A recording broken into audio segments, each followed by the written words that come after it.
Wow, guys, look. I think we made it back just in time. The evil one, he's at the gate with all of his soldiers. Man, they've been attacking the city and they're almost in.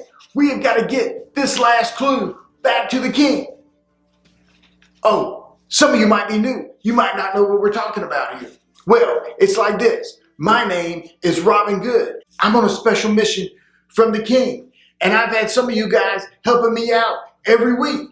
We are trying to get the king's bravery back. You see, King Lionheart, he was once the bravest king in all the land. He ruled over all the cities of light.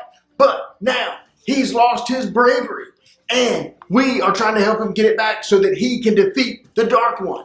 Well, he left clues for us to go and find, just in case he ever lost his bravery, and we found them all. This is the last clue, right here. Clue number 4. Once he gets this clue back, the king will have his bravery restored, and he will be able to lead his soldiers against the Dark One. All we've got to do is get it into it. But I'm not sure how we are going to be able to do that this week, because the Dark One's army has surrounded the whole castle, and there's no way for us to get in. We're going to have to really think about this and figure out some other way to get the clue into the king. Let's see if there's anything around we might can use. Well, take a look over there, guys. Look, it's a catapult. The Dark One's been using it to throw rocks into the castle. Man, maybe we can use the catapult to blast ourselves right over the wall, right over the Dark One, and into the castle. I think that sounds like a pretty good idea. Let's go, guys. Let's see if we can do it.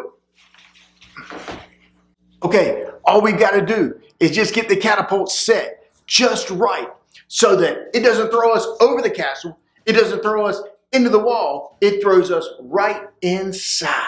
It'll be great. Let me check the wind. It's coming from the southeast. That should land us right at the entrance to the castle. We're going to make it, guys. Don't worry. I'll just get inside, and then when I'm ready, you guys will pull the lever and it'll throw me right in. Here we go.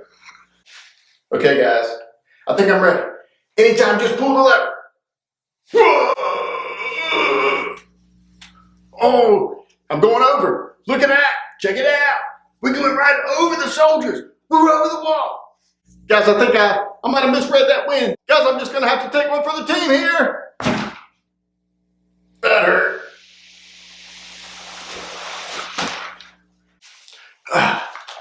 Don't worry, guys. I've taken harder hits than that before. I'm all right, and I still have the clue. Let's see if we can get it into the king. Wow, guys, check this out. Man, for weeks, the Dark One's army has been firing in flaming arrows and throwing in burning torches over the wall, trying to scare everybody inside to get the king to surrender. And look, they're not just using the fire. They're putting secret messages in there also. Let's see what this one says. Whoa, guys, look. Man, it says fear. Look, I think I see another one too. Here's another one here. Let's see what this one has.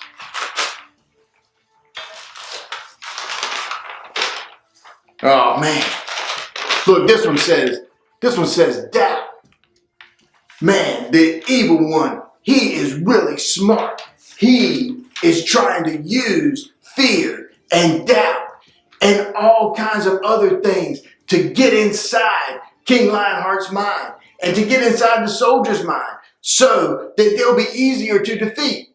Man, he really is sneaky. We got to be on the lookout. There's no telling what else he might be trying to do to trick us. Come on, we're almost to the king's chamber. We've got to get in this clue. King, it's me, Robin Good, with my friends. We made it back with the last clue, and we are here to give it to you so that your bravery can be restored. Robin Good, I thank you and your friends for trying so hard to restore my bravery, but I fear it may be too late. The Dark One's armies have amassed at the gate, and I can't see any way for victory to be ours. Nevertheless, I will read the clue. Robin, let me remember the other clues that you brought me. Number 1, God knows who I am. Number 2, God can use my gifts. Number 3, we can show mercy. Number 4, God can help me overcome difficulty. Robin, I feel my bravery has returned, and all these things help me remember God has a plan for my life. There is a battle raging at the gate. This is not the time to stand back. We must fight. We must have faith and trust, and we will stand firm on the word of God. For it is quick and powerful and sharper than any two-edged sword. God knows our thoughts and he knows our hearts. And as long as he is with us, the dark one does not stand a chance. Come, Robin, you and your friends, let's follow God to victory! Man, you guys heard the king, and he's right. These clues all point to one thing, to one source for all of our bravery, and that is God. Guys, I don't know about you, but I am ready for the battle. Let's go out and help King Lionheart save the kingdom and overcome the Dark One. Don't worry, guys. I know this battle might get a little bit intense, but I'll keep you safe. I'm an expert at all the martial arts.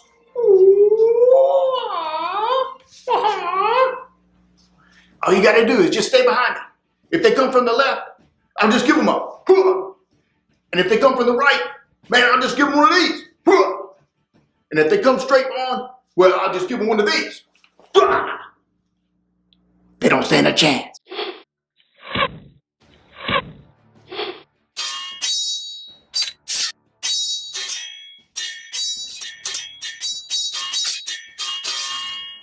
Guys, look, the battle is over. King Lionheart has defeated the Dark One. We are safe again. Man, we could not have done this without you guys' help. But guess what? For some of you, the journey's just beginning. And the Dark One, he's not going to give up on trying to defeat you. So you have got to stay brave. And remember, just like King Lionheart, God has a plan for your life. And as long as you trust him and keep him in your heart, you will win the battle. Guys, it's been great getting to know you.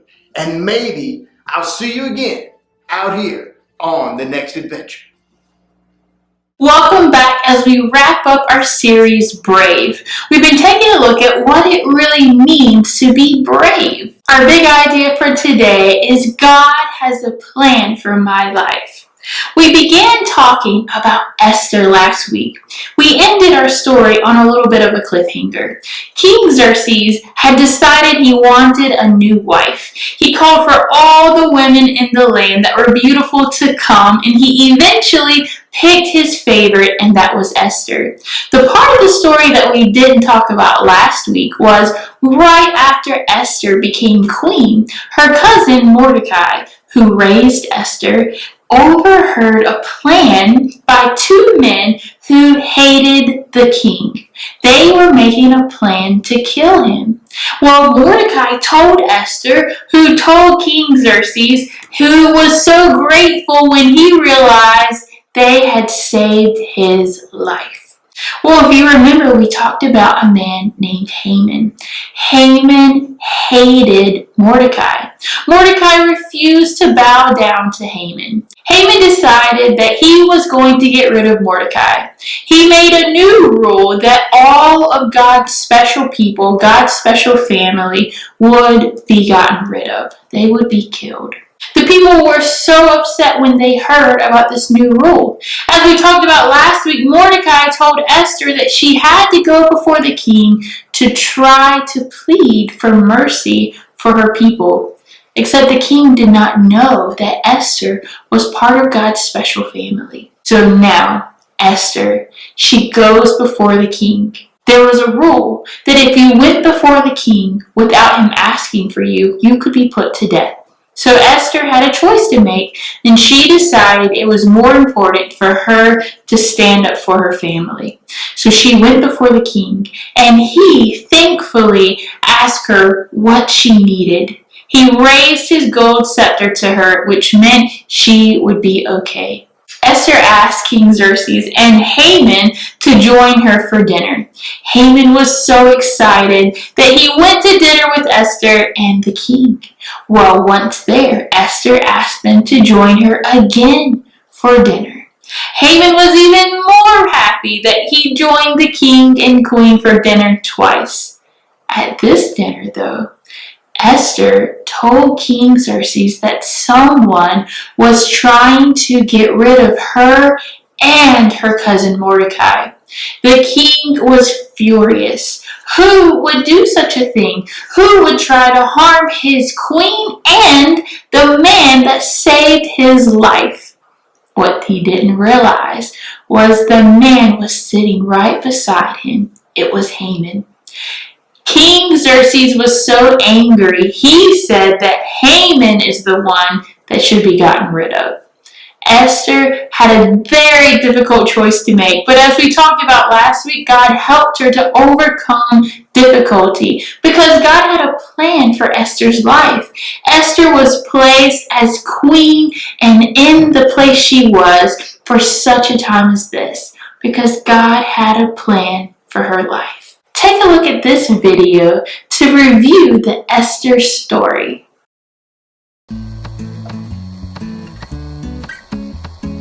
God's story. Esther. So part of God's story is about a woman named Esther, and it goes like this. Esther was adopted by her cousin Mordecai because her parents died. She and Mordecai were Jews, which means they were part of God's special family. Our story begins right before Esther becomes queen and God's family gets in some serious danger. Now, even though Esther was a Jew, she lived in Persia, which was ruled by King Xerxes. Let's just call him X. One night, King X wanted to show off his wife, Queen Vashti, at a party. She said no. So he said Vashti could never see him again, and he needed a new queen. So the king invited all the single ladies in Persia to his palace for a year. He decided Esther was prettiest, and she became queen. Really? But as crazy as that sounds, it was a good choice because Esther saved his life. See, one day, Mordecai overheard two guards plotting to kill the king. So he told Esther, and Esther told X. Around the same time, another powerful man at the palace, Haman, got really mad at Mordecai. He didn't know Mordecai had saved the king's life, or that he was the queen's cousin. So he made a rule that all Jews must die. Like we said, he was really mad. And the king let Haman make this rule because he had no idea that Mordecai or Esther were Jews. Well, all the Jews were heartbroken. But Mordecai thought maybe Esther could save them. She was queen, after all. Problem is, only a king could change laws. And anybody who even spoke to the king when he didn't want to listen could die, including Esther. But she was willing to try. She said, "If I die, I die." Talk about brave. So Esther visited the king. To her relief, he said, "What do you want? I'll give it to you." Esther had a plan. Politely, she invited King X and Haman to dinner. She had saved the king's life. Now she was making a special dinner for him? X liked that. He said yes. That night, the king asked Esther what she wanted again. And again, Esther invited them to dinner. Haman was thrilled to be invited to dine with the king and queen, twice. But even with this special treatment, he knew he couldn't be truly happy until Mordecai was dead. So he came up with a plan to kill him the next day. But that same day, the king realized that Mordecai had never been honored for saving him. So X asked Haman how to honor someone. Haman thought the king was going to honor him. Instead, he honored Mordecai. So Haman was already in a bad mood when he got to dinner, but his day went from bad to worse. See, Esther finally told the king that someone made a law to destroy her people. X was furious and asked who dared to do such a thing. Esther told him it was Haman. Then the king found out that Haman wanted to kill Mordecai too. Enraged, he ordered that Haman be killed. After that, King X told Mordecai to make a new law to save the Jews. The Jews honored Mordecai and celebrated with a feast. Esther had been willing to risk her life for her people, and she ended up saving them. Like Esther, another rescuer would come one day, and he would actually die to save all of God's special family. And that's the story of Esther. So, in case you missed it, here's the quick version. Esther was a Jew. She became queen. Mordecai overheard a plan. He told Esther. Esther told X. Mordecai made Haman mad. Haman made a law. The Jews were sad. Esther was brave. She had a plan. She told the king about Haman. The king got rid of Haman. God's family was saved. And that's a part of God's story.